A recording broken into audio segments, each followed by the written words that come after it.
Drama Mangir selesai ditulis Pramudia pada 1976 berdasarkan cerita tutur yang masih diingat oleh masyarakat di Jawa Tengah. Lakon tersebut memang tidak tercatat dalam dokumen tertulis keraton yang dirangkum dalam Babat Tanah Jawi. Banyak cerita tutur lain yang sempat tercatat, seperti lakon-lakon tentang Jaka Tingkir, yang nantinya bernama Adiwijaya dan menjadi Sultan Pajang. Drama Mangir sendiri menyangkut senapati dari Mataram yang berkuasa pada paruh kedua abad ke-16. Sejarah Mataram dalam penulisan Babat dicatat sebagai kelanjutan Pajang. Puncak peristiwa drama Mangir terjadi di Keraton Senapati, di negara Gung Mataram, yang dikenal sebagai Kota Gede.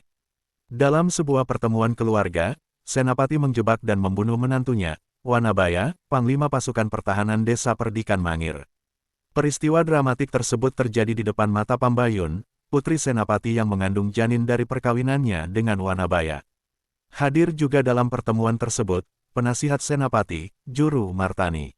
Paman Senapati ini, dari pihak ibu, telah membantu Senapati membina Mataram.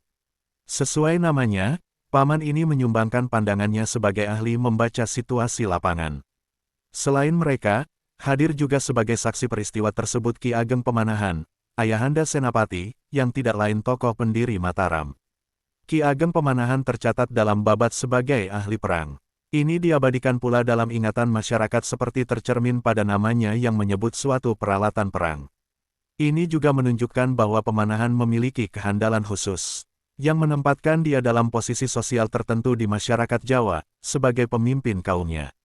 Sebagai imbalan atas jasanya kepada penguasa Demak, Pemanahan menerima hak pakai untuk membabat lahan baru di kawasan Mataram.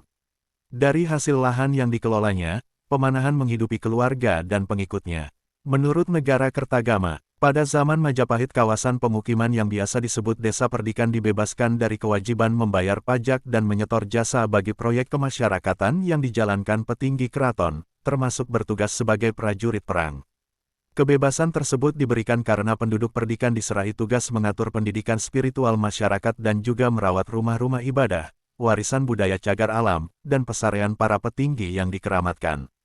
Sistem tersebut masih terus dipertahankan pada periode pasca Majapahit. Perdikan Kadilangu dan Tembayat didirikan di bawah payung Demak dan Pajang.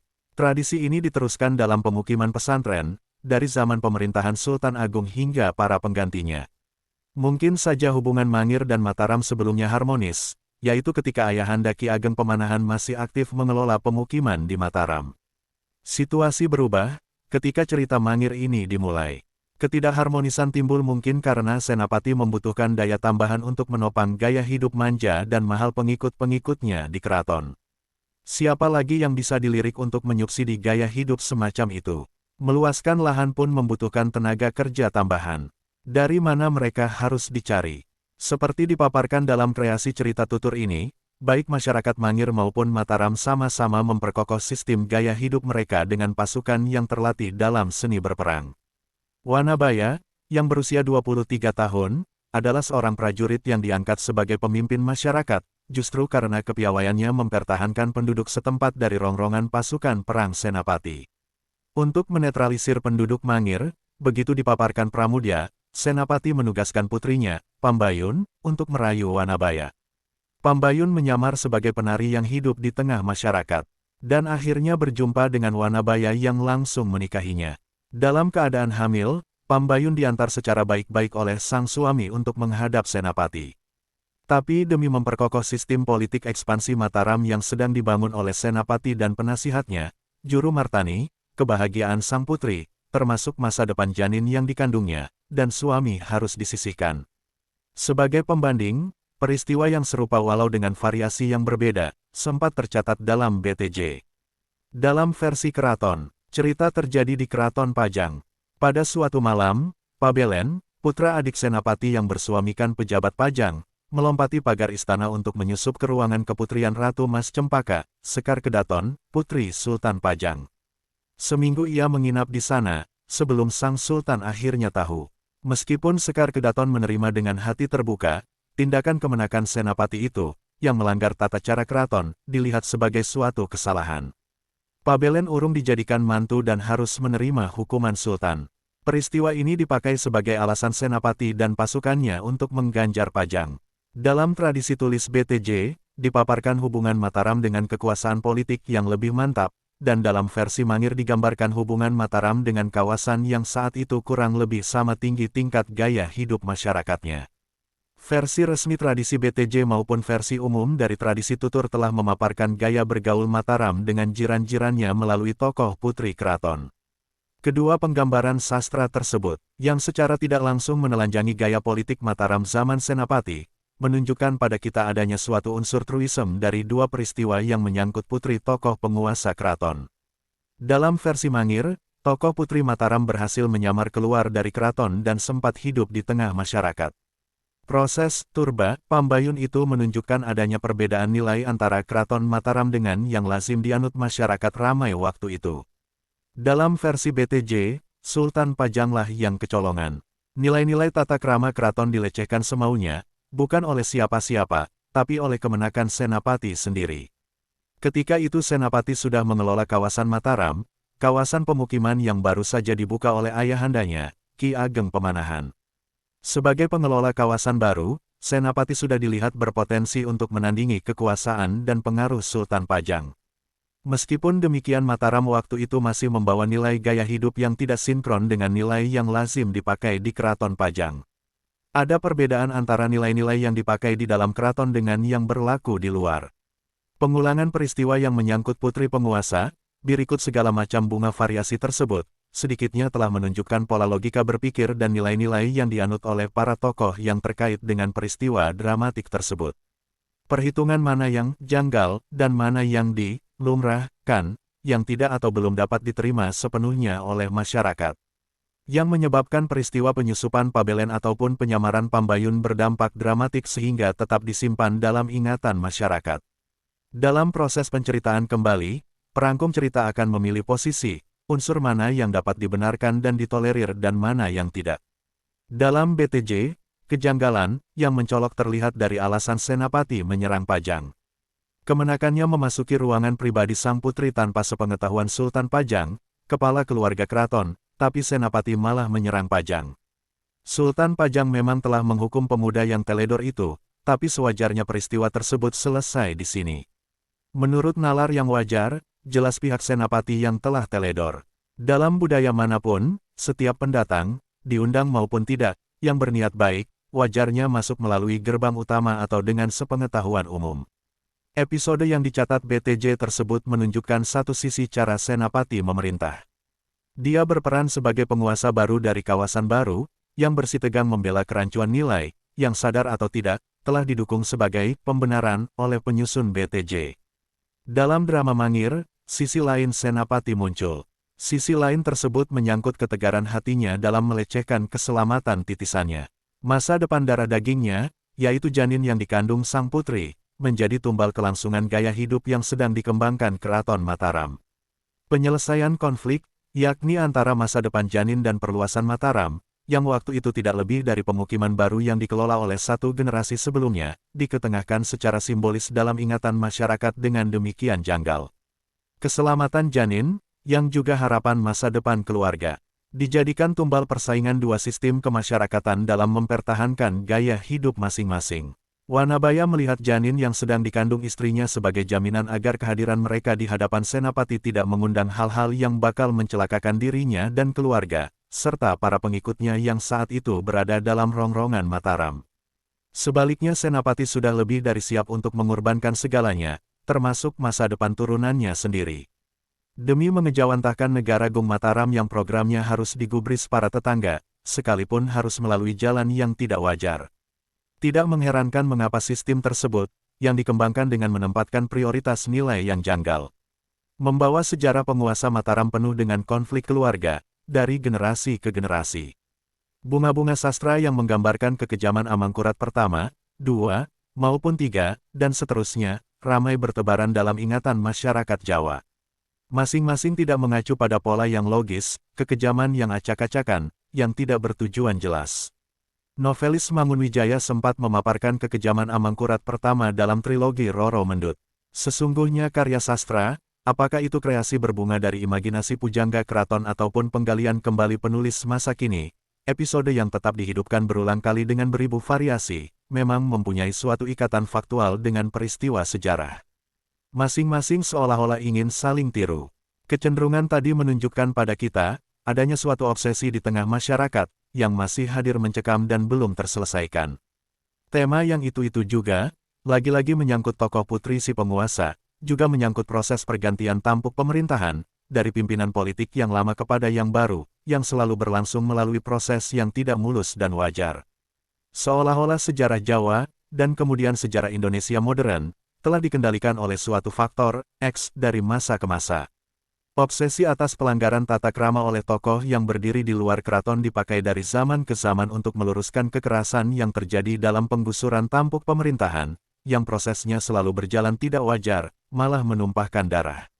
Gambaran kekerasan tersebut, yang berulang-ulang dihidupkan kembali, menunjukkan juga pada kita betapa masalah suksesi, baik dari zaman Mataram hingga sekarang, belum terselesaikan, walaupun pemerintahan yang menerapkan sistem tersebut telah hancur sejak lama.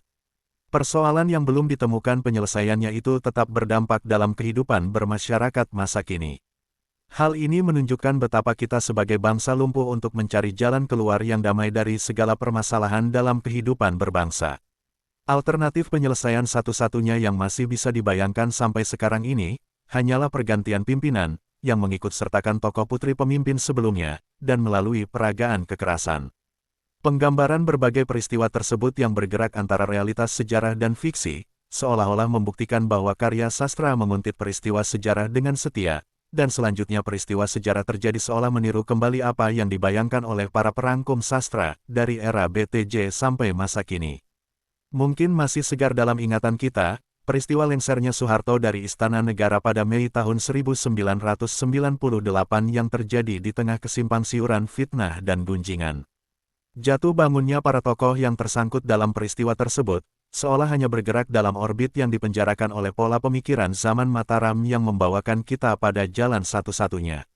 Yakni menghadirkan duet pemimpin, Gus Dur Mega, pada tahun 2000 ini. Logika pandangan dunia Jawa, yang dibeberkan melalui episode-episode yang dicatat maupun yang masih berbentuk tuturan, menunjukkan betapa hubungan antara tokoh yang mewakili dunia politik lama dan yang mewakili dunia politik baru tidak pernah berlangsung harmonis. Kenyataannya, naskah tulis dan tutur tersebut, dari zaman ke zaman, selalu menekankan hubungan kekeluargaan antara kedua generasi tokoh-tokoh yang terkait. Dalam tradisi, tokoh pimpinan yang baru selalu diangkat sebagai anggota keluarga, anak angkat, atau menantu dari penguasa sebelumnya. Adipati Demak adalah anak angkat Raja Majapahit Brawijaya, Sultan Pajang anak angkat Adipati Demak, dan Senapati sempat diangkat sebagai anak tertua Sultan Pajang Adiwijaya. Generasi berikut tidak pernah dilihat sebagai kepanjangan atau hasil positif dari generasi sebelumnya. Ini menunjukkan pada kita suatu kegagalan masyarakat Jawa tradisional dalam membawa pesan leluhur untuk membina generasi pengganti yang tangguh yang mempunyai visi ke depan dalam menimbang-nimbang risiko, berapa besar dan berapa pantas unsur budaya dan gaya hidup yang harus dikorbankan untuk melangkah maju. Pesan inilah yang dipaparkan secara tidak langsung melalui penghidupan kembali drama Mangir ini. Patut diingat peristiwa pertemuan keluarga yang berakhir dengan dramatik telah disaksikan oleh pemanahan tokoh yang membuka lahan Mataram ini. Pada tahap menunggu kehadiran generasi keempat, serta hubungan antara generasi kedua dengan ketiga yang saling bermusuhan, kemungkinan keruntuhan atau kemajuan dari suatu sistem masih sempat disaksikan oleh sang pemula, yang sudah berada dalam kedudukan yang tidak dapat lagi mempengaruhi perkembangan masa depan keluarga, simbol dari negara yang pernah ia bangun. Kerapuhan sistem yang telah disaksikan pemanahan bukan disebabkan oleh siapapun, tapi oleh generasi yang langsung menerima warisan si pemula. Yakni Senapati. Senapati sebagai tokoh yang mewakili generasi pewaris pertama, telah mengelola dan mengembangkan warisannya dengan suatu sistem yang otokratik, tanpa mempedulikan proses musyawarah antar generasi, yang sangat dibutuhkan untuk mencapai keberhasilan suatu program. Suatu sistem yang tak dapat bertahan untuk masuk ke generasi keempat, yang hanya bisa dilanjutkan dengan menggeser generasi ketiga, yaitu Pambayun dan suaminya. Menunjukkan pada kita suatu unsur ketidakberesan, sistem perkembangan kehidupan berbudaya dalam masyarakat Jawa masa lalu, yang tetap berdampak hingga kini. Ini dapat dilihat dari rancunya pergantian tampuk kekuasaan politik dari satu generasi ke generasi berikutnya. Ketidakharmonisan tersebut bagaimanapun tidak dapat terselubungi oleh kepiawaian pujangga keraton merangkum ceritanya. Yang cukup mencolok dalam tradisi, sang putri favorit justru dijadikan tumbal. Melihat kecenderungan demikian dalam sastra kita, janganlah heran mengapa idealisme tokoh emansipasi wanita Indonesia zaman modern seperti Kartini harus berakhir sebagai kurban hanya demi kelanjutan jabatan ayahandanya. Dalam hal ini, karya sastra yang baik, tidak dapat tidak, selalu jujur terhadap sejarah dan kemungkinan-kemungkinan berbagai unsur sosial budaya masyarakatnya yang dapat memenjarakan pemikiran sekaligus menggalakkan dinamika kehidupan, jika mereka memang beritikat demikian. Dengan mempelajari warisan leluhur, kita dapat menjadi lebih waspada untuk menyimak letak kelemahan-kelemahan dan ketimpangan suatu sistem bawaan masa lalu. Sebagai catatan, Desa Mangir, hampir 3 abad kemudian masih sempat juga menuliskan sejarahnya. Dalam arsip Belanda tercatat, pada tanggal 15 Juli tahun 1825 Pangeran Diponegoro menghubungi Wong Durjana dan Kecil, begitu catatan arsip dari Desa Kamijara dan Mangir, yang terletak di sebelah selatan Yogyakarta, untuk mendukung gerakannya. Khusus mengenai tradisi tutur maupun tulis di Jawa. Dari BTJ, kumpulan cerita Panji, kumpulan cerita rakyat Sunda dan kawasan lainnya di Jawa, hingga cerita-cerita kehidupan Wali Sanga, terlihat bahwa sesungguhnya masyarakat di Jawa mempunyai banyak pilihan. Mereka dapat hidup dalam suatu sistem yang dikelola bersama dengan menciutkan kesenjangan antar warga. Atau sebaliknya, mereka hanya mempertajam perbedaan, dengan mempersempit usaha-usaha penyelesaian konflik secara damai. Dalam kenyataan sehari-hari, di masyarakat yang bebas, dimanapun pada masa modern ini, kedua gaya hidup tersebut selalu hadir bersamaan. Hanya saja ada cukup arus di masyarakat yang akan menjaga supaya usaha untuk mendatarkan perbedaan, baik pendapat ataupun gaya hidup, dapat dinegosiasikan dan diperdebatkan secara harmonis dan elegan. Melihat tradisi, sesungguhnya masyarakat di Jawa dan kawasan-kawasan lain di Indonesia juga mempunyai pilihan bebas untuk membentuk masyarakat yang dianggap sesuai bagi kehidupan bersama. Cara Pramudia menggali inspirasi dari tradisi leluhur secara kreatif merupakan tahap paling awal bagi kita untuk menghayati jati diri sebagai bangsa, supaya kita dapat memilih dan menemukan sistem yang serasi, juga jalan keluar yang paling pas untuk mengatasi masalah yang berpotensi merusak. Sudah waktunya kita berembuk bersama untuk menanamkan nilai budaya yang membangun sebagai fondasi dari masyarakat yang adil, yang menjadi acuan masyarakat dunia. Selamat membaca.